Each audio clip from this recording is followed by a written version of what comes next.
Engineering college ஸ்டூடெண்ட்ஸாக இருக்கட்டும், இல்லை வந்து பிஸ்னஸ் பண்ணுறவங்களா இருக்கட்டும், டெக்னாலஜியை வந்து எல்லாரும் பார்த்து அதை யூட்டிலைஸ் பண்ணாங்கன்னா இந்த எக்ஸ்போ வந்து சக்ஸஸ்ஃபுல்லாக இருக்கும்னு நான் விரும்புகிறேன்.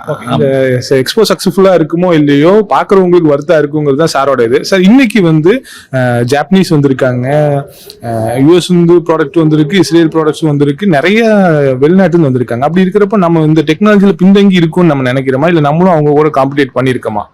இன்னைய காலகட்டத்தில் எடுத்து பார்க்கும்போது நம்மளும் அவங்களோட காம்படிட் பண்ணி வந்துகிட்டு இருக்கோம். ஓகே, நம்ம எந்த விதத்திலையும் குறைலாம் சொல்லவே முடியாது. ஏன்னா நம்ம வந்து இந்த அளவு டெக்னாலஜி எல்லாம் கொண்டு வந்துருக்காங்க, ரொபாட்டிக் சிஸ்டம் எல்லாமே வந்து இங்க இறக்கி நல்லா பண்ணிட்டு இருக்கிறாங்க. நம்ம எப்பயுமே நம்ம வந்து குறை கிடையாது, குறை சொல்ல முடியாது. இருந்தாலும் அவங்களோட டெக்னாலஜி வந்து நம்ம அடாப்ட் பண்றதுக்கு எப்பவுமே தயாராகவும் இருக்கணும். கரெக்ட் தானே? கண்டிப்பா இருக்கணும், கண்டிப்பா இருக்கணும். கண்டிப்பா அந்த மாதிரி எல்லாருமே இருக்கிறதான் செய்யறாங்க. கொஞ்சம் இன்னும் அவேர்னஸ் வந்துச்சுன்னா இன்னும் தூக்கி சாப்பிடுவாங்க நம்ம ஆளுங்க. Thank you so much sir. Thank you sir. Thank you. Thank you sir.